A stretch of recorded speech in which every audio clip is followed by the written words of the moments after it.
Are you overwhelmed by motherhood and barely keeping your head above water? Are you confused and frustrated by how all the other moms make it look so easy? You can't figure out how to manage the chaos in your mind, your home, or your family.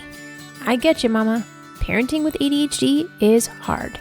Here is your permission slip to let go of the Pinterest-worthy visions of organization and structure fit for everyone else. Let's do life like our brains do life, creatively, lovingly, and with all our might. When we embrace who we are and how our brains work, we can figure out how to live our lives successfully and, in turn, lead our families well. At the end of the day, we just want to be good moms. But, spoiler alert, you are already a great mom. ADHD does not mean you're doomed to be a hot mess, mama. You can rewrite your story from shame spiral to success story. And I'll be right here beside you to cheer you on. Welcome to Motherhood in ADHD. Hey there, successful mama. It's your friend, Patricia Sung. So this morning, my 7-year-old had ice cream at breakfast. Yes, at 6:45 a.m., he was eating ice cream. Why? Let me tell you. I forgot last night that I told my son that yes, but wait, when he asked me very politely if he could have dessert. Now, unfortunately, he did not remember that I said to wait until being in bed and like practically asleep, he pops up and is like, you said I could have dessert. I'm like, well, no, I can't do that now. It's too late. Cue overtired meltdown. Like, he goes on and on about how I'm the worst mom ever. I forget everything. I never help him win at Uno. Not sure how that was related. And I do not care about his feelings at all. Now, the part about Uno, true. I did not help him win Uno. And am I forgetful? Yes. But knowing that I hurt his feelings because of my ADHD, not good. What I should have done in the moment was pause and come up with a different answer, like, why don't you ask your dad? He's not doing anything right now. Or, let me think about it. It's my favorite phrase. Or, this isn't a good time, we're playing a game. There were many things I could have chosen besides what I don't actually remember my specific words, but in some way I'd indicated that he could have ice cream, just not right now. So he got so hyped up, which made me hyped up because also I was out of patience at that point, that I stormed out of the room, grumpy. Then my husband had to go in and calm him down. And he's like, okay, now you got to go back in and repair. And I'm like, I don't want to repair, but I did. And this, again, should have paused. I had offered in the melee that he could have breakfast ice cream as a peace offering after actual breakfast. And here we are, after multiple errors of not pausing, my kid's eating ice cream at 6:45 in the morning. This is why the pause matters. Our brains literally go nonstop. We are the anti-pause. And that is exactly why the pause is so good for us. 1, it lowers our stress. When we are constantly in go mode, we're always ramping up. And we have to slow down to decrease our stress. Frenetic never equals calm. So in order for us to downgrade our stress response, we have to slow down. We also have to slow down to decrease our irritability. When we're in sensory overload, what brings us out of sensory overload is taking away all the stimuli that is driving us crazy, right? That's how we lower the overload. Is over. We gotta go under.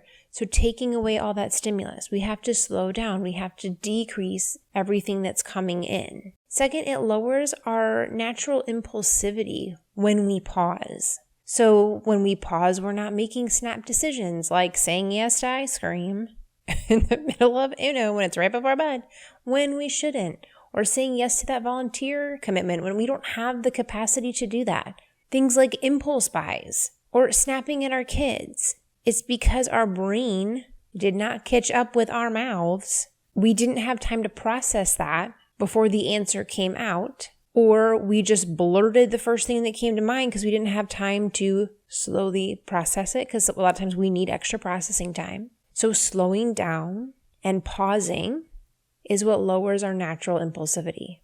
Next, pausing allows us to see clearly.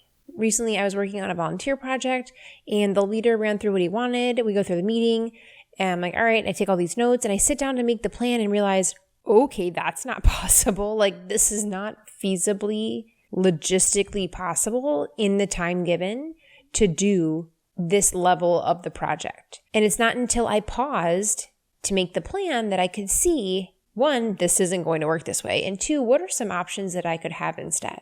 But in the moment, in the meeting, I'm like, yeah, sure, well, I'll figure that out. No, what I figured out is that it wasn't going to work.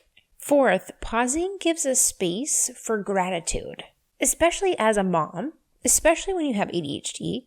We're so busy trying to do all the things that need to be done that we don't ever stop to realize what we have already accomplished. Appreciation doesn't happen in the frenetic, in the running around like a squirrel collecting nuts, here, there, everywhere. In order to have gratitude and to appreciate what we have, what we've done, we need space. Otherwise, we don't recognize those things. We don't see those things because we're so busy doing. And number 5, sometimes we need a life pause. We need a season of slow. When you take all of those things that I mentioned in 1 through 4 and apply them to like your whole life in like a season, not just in the moment, all of those things matter. Sometimes we need a season of pausing and slowing down to lower our stress. We need a season to pause and make fewer decisions, volunteer for less things. Sometimes we need a season to allow us to see clearly. Sometimes we need to pause for a season to see what we have and appreciate things and have gratitude for what we have accomplished and done. Sometimes it's not just in the moment, sometimes it's for a while. And in those seasons of pause, that is the time that allows us to be proactive instead of reactive. The same thing in the moments of pause, they allow us to be proactive instead of reactive. Now, I talk a lot about the 3 steps of being successful with ADHD. 1, learning about your brain. 2, putting your oxygen mask on first. And 3, asking for support and help. Well, the pause is a key ingredient to step 2, putting on your oxygen mask first. Because in the panic, we'll start shoving masks on everyone else and we won't put our own on. We require that pause to put our own mask on so that we can help everyone else, so that we can make good decisions. And because we have busy brains, we have to choose to slow down. Now, a lot of times because this is not our natural tendency, it feels really hard. Like, why? Why does this feel so hard? I think it's a combination of things. We have so much more stimuli than we had like 100 years ago or 50 years ago, even 30 years ago. There's so much more coming in to our brains, into our space between technology and a lot of moms working. And if you're not working, you're probably volunteering and doing a lot of stuff, or you have some other extenuating circumstance, which is putting far more weight and responsibility on your plate. And life just has a lot more stimuli coming in, creating that sensory overload than it did just a few years back. So it's not that we were made wrong, that we can't make this pause, but we were made differently. And we have to adapt to the environment. Just like you think of like peregrine falcons, they're now city dwellers. But obviously they did not start out as city dwellers. They adapted to their environment and now they functioned quite fine in the city. We also have to adapt to tech, to motherhood, everything that gets thrown at us. We don't have a choice because the other option is failure, and that's the kind of people we are. So we adapt to the new environment. How do you stay in a lower stress state when there's all this stimulus coming in? Things are overwhelming, the sensory overload. You have more things to keep track of and more humans that rely on you. How do we adapt to this new way of motherhood? Because we are not meant to be stressed out all the time. We are not meant to go through life feeling like, is this really it? We're meant to enjoy our lives. We are meant to enjoy our motherhoods. But how? Because I know that this is such a huge part of feeling good in your life and feeling like you can be successful and knowing you have the ability to succeed. Is that this is what we're going into depth on as the key point in the conference portion of our retreat. So we're going to meet on Saturday together and dive into the pause. So that's the theme of our conference. The theme of our retreat is the power of the pause. How do you create the pause in your life? How do you pause in the moment and pause in the season? What does rest look like for you? And I'm not talking about going to sleep. That's a whole different thing. I'm talking about when you're awake. What does rest look like for you? How can you implement the pause in your life? How can you implement rest into your life? How can you appreciate what you have already done? How can you not be at the end of the day and be like, I didn't get anything done? No, you did a bazillion things. How do we focus in on what you did do? What you have accomplished? How do you create white space in the different seasons of motherhood that feel like they are the opposite of white space? They're just full of stuff. How do we still create space for rest and pause and taking care of ourselves in the different seasons of our life? You will leave this conference feeling refreshed from the exhaustion that has been weighing you down because you will have time to breathe. You will have time to focus on you. You'll have the community, real in-person, real life people, real life women and moms who understand you and how your brain works. You will understand your brain better. You will have plenty of time to ask me as many questions as you want floating around your head. Is this normal? What do I do about this? We're going to dig into those things.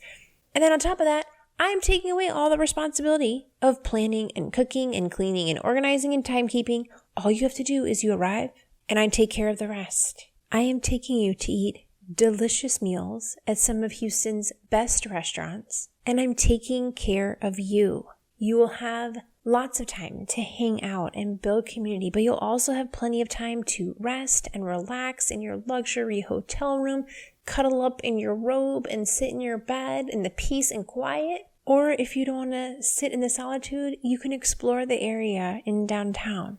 This weekend is a time for you to work on you, to focus on you. And the beauty is that all of these skills that you learn on how to take care of you and your ADHD, these are the skills, the life skills that we're then teaching our kids, teaching them how to take care of themselves. What does it look like for the grown-ups in their lives to take care of themselves? How can they do that as grown-ups and as kids? So join me in Houston next month. It's October 7th through 9th here in Houston, Texas, to figure out the power of the pause in your life, to spend time in community with women like you, to rest and relax and have no one kick you in the middle of the night while you're sleeping, and enjoy this time to pour into you and your well-being in learning how do you care for you? What does that look like for you? So join me at patriciasung.com/ADHD-mom-retreat to reserve your ticket. That's patriciasung.com/ADHD-mom-retreat. And I will see you in just a few weeks, Successful Mama.